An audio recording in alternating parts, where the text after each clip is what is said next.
background and dig it into Hong Kong financials where this meat company was publicly traded. And I went to China, I talked to folks in the US, I talked to people in US intelligence, and it turns out, yeah, like the Chinese government was behind this purchase that's effectively 1 in 4 American pigs. And the reason is, before I started working on this, dude, I knew nothing about any of this, right? Like I came into it cold turkey, and I was asked to look at China's largest meat company buying the world's largest pork company, which was based in Virginia. And at the time, Congress was kind of freaking out, like, is China buying, our meat supply?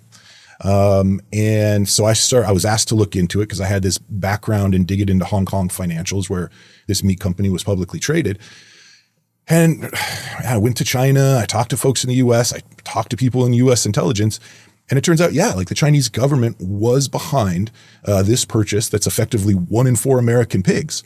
And the reason is because the Chinese government kind of clued into something before other folks, which is that in the 21st century, food is power, right? Like you need to control food to control your political future.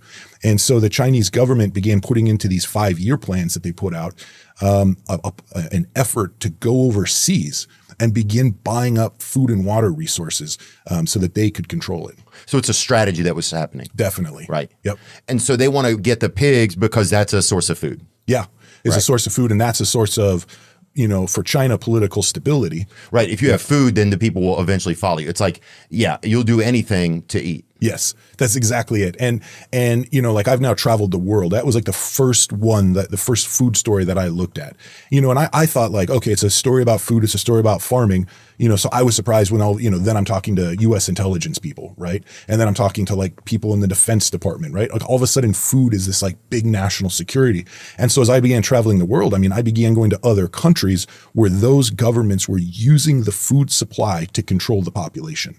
Right. And I think that's what people are worried about going forward into the 21st century, is that by controlling the food, you can control the people. Right. They're just thinking, okay, how do we need to control the people next? How do we still have control over people? And they start to look at what could become a scarcity. Yeah. Yeah. And they believe it's food. Yeah, exactly. And so like the country I'd gone to was Venezuela. And Venezuela at the time was having all these food riots, right? Like people, you'd go and you'd work your 9-to-5 job, and then you'd come home and there'd literally be a 1-mile long line to get into the grocery store. Huh. And there's no way you're going to work like a 10-hour day and then stand in line all night, right? And then go back. And so, I was talking to these guys that were working class, that had jobs, and they were literally eating was all over the place. It was like, I began thinking, okay, so if China's focused on this, like what other, wealthy countries are focused on this? And lo and behold, the Kingdom of Saudi Arabia was one, right? Because believe it or not, even though it's a desert country, it had these huge underground water reserves, aquifers underneath the desert. And that's why there are springs, flowing to the surface of the desert that are mentioned in the Bible 2,000 whatever years ago. And starting in like the 90s, they began using their oil derricks to tap into that water and actually use that water to grow wheat in the desert. So this like wheat country by the 90s was the world's 6th largest exporter of wheat. Wow, Saudi Arabia. Saudi Arabia. But dude, that water doesn't last, right? And so they drained it. And so like those springs that are mentioned from 2,000 years ago, they went dry. Gosh. And so then it's like, where are they going to go? And that was like the question I had in my head. Okay, so like if they drained their water with this program, like where are they? Yeah, man, that's when I found them in like the Arizona desert. I'm talking like saguaro cactuses, Wile E. Coyote, like desert. Yeah. And they were doing the same thing, pumping up this ancient water that doesn't get replenished from rain because it's there from like the last ice age or something. And then they use that water right there to grow alfalfa. And then they ship the alfalfa from Arizona basically to Los Angeles, put it on a ship, and then ship that alfalfa, which is hay, all the way back to Saudi Arabia, because that's how you move water. Like you couldn't fill enough oil tankers full of water to effectively move water. What you do is if your water's short, you use the water wherever it is to grow the crops, and then you ship the crops, because we use 70 to 80% of the water, fresh water around the world, we use it for food. That's what we need fresh water for, food. Okay. So if one entity shows up in another space and grows a crop, really what they're using is water. That's the real resource, because they could grow it at home if they had the water. 100%. China doesn't have the water to grow enough food to feed its population. Wow. And even with the pigs, does that come back to water too, or no? Even more so, because right, like you can grow alfalfa in the Arizona desert, and then you can ship all that alfalfa back to Saudi Arabia. Or like in the case of pigs, you can grow all of the grain, right, that the pigs are going to eat here in the US, and then you feed that grain to the pigs, and then you ship the pigs back. And so like a pig is an even more concentrated form of water. They call it like virtual water is what an economist would call it. Wow. So wait, explain that part to me one more time about the pig. Yeah. So like, So you would grow the grain here. Yep. With the water here. Yep. And then you would feed the pig here. Yep. And then you slaughter the pig here, and then you send the meat back, right? And so now you've used the water to grow the grain here, and animals require a lot of livestock feed. So it takes even more grain than if like you were just eating like a meat-free diet. It takes just more water to eat a meat-filled diet, right? Okay. Yeah. And so then you grow the grains here, you feed it to the pig craps all over the place. You end up with these like giant manure lagoons, which are toxic. Those are here, and you slaughter the pig, and then you ship the meat back. So you get stuck with the shit, and they get the meat. Wow.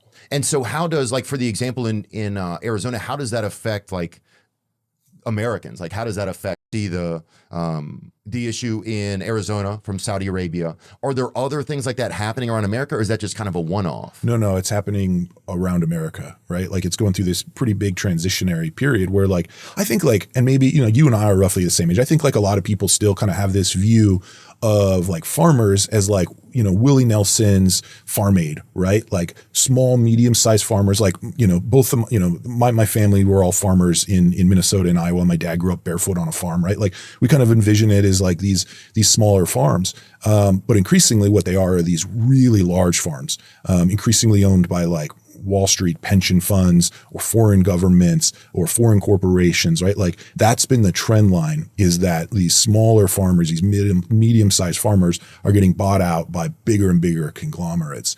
And so like we're in this transitionary period in the US as to like how food is getting made. I see. And so not getting made by smaller farmers, but getting made by larger corporations. Yeah. That could have other interests in the farm as just a passive or just a placeholder. That's it. It's another profit mechanism because, like if you're a country and you're like, we need to buy up food and water resources to make sure our people get fed and that they don't overthrow us.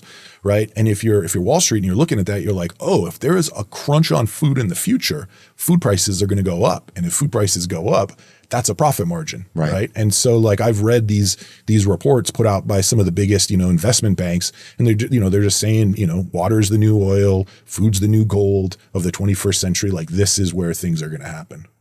He says right here, as of December 31st, 2022, foreign entities owned about 43.4 million acres of U.S. agricultural land and forest, which is about 3.4% of all agricultural land and almost 2% of all U.S. farmland. I wonder if it's grown since then. Well, there's two things about that is because that doesn't seem like that much. No, it's a trend line. But the other thing was I pulled all of that data, and when there's an old law in the books that says if you're a foreign company, you need to register if you're going to buy U.S. farmland. Some states just ban it outright. But I looked and I was like, I know that this farm is owned by a foreign corporation, and it wasn't in the database. Yeah, and so like the government wasn't really following up and making sure. And so like I have great, those numbers to me come with a huge asterisk, which is like, it requires them to report it. Not everyone's reporting it, and the government doesn't seem to be following up to make sure, right? Understood. Yeah, and then the other thing is like you have huge amounts of foreign wealth that are then put into intermediaries like BlackRock or something, right? Like these huge asset management. I mean, what does BlackRock got? $9 trillion that they manage. And so you'll have a sovereign wealth fund from another country that'll put money there. And then BlackRock or some subsidiary of BlackRock or a subsidiary of BlackRock might own the land, but the financial backing is a foreign government. I see. So there's just like a lot of loopholes and I've done some investigative reporting on big tech, and that's a space, that man, my reporting has shown me like things that just like as a human, as a person concern me, it's like really cool because they become these beautiful creative spaces. Right. And like as people that are artistic and like to share their stories, people get on there and they can connect with communities, and there's all these great things that happen. but I increasingly see those spaces as a hunting ground for big tech companies to target specific people and take them down. And I'll give you one of the examples I'm talking about is that I did this investigative where I got this investigation where I got internal emails from inside of Facebook, and I got, documents from inside of this company that was like a social casino company. It was essentially like you could play games on your phone that looked like a slot machine, and you would never win any money. Like, you just got to understand it. You would never win any money back. And if you used up all your coins that they get in the day for free, you would then have to buy more coins. Something like 99% of people never pay for coins. It's like 1%. And then it's something like 1/10 of 1% drive like 97% of the revenue at that company. And those companies that, again, you can never win your money back, were now generating more revenue than the Las Vegas Strip. Billions and billions of dollars. So who were the people that were spending money? Well, I found one of those women. She was living outside of Dallas. She was living modest middle income. She spent $400,000 buying virtual coins that she could never win back. So who does that, right? Well, it turns out that a certain slice of people, a very small slice, have a type of brain that can get super fixated on this. Like they compulsively can't stop. Wow. And the technology companies devised algorithms. They used artificial intelligence, where the CEO of one of these companies said the first time somebody opens that app and starts playing, they can identify them from all of the little habits and immediately mark them as what they would call a VIP or a whale, right? And they would put them down this path where they would actually get a special representative, like an actual human who would call them. This woman outside of Texas who lost $400,000 when her mom died, they sent flowers to her mom's funeral. Right? Like, they immediately identify that you have this type of brain that's going to keep spending money that you can't afford, and B, you'll never get back. And they just target you and they push you and they pull as much money out of you as they can. That's what I see, man. I see this, like, I see now, like, people are spending their time on there, but people are watching you spend your time, and they're building your behavior, and they're looking for your weakness. And as soon as they can exploit your weakness, man, they are going to grab everything they can. Wow.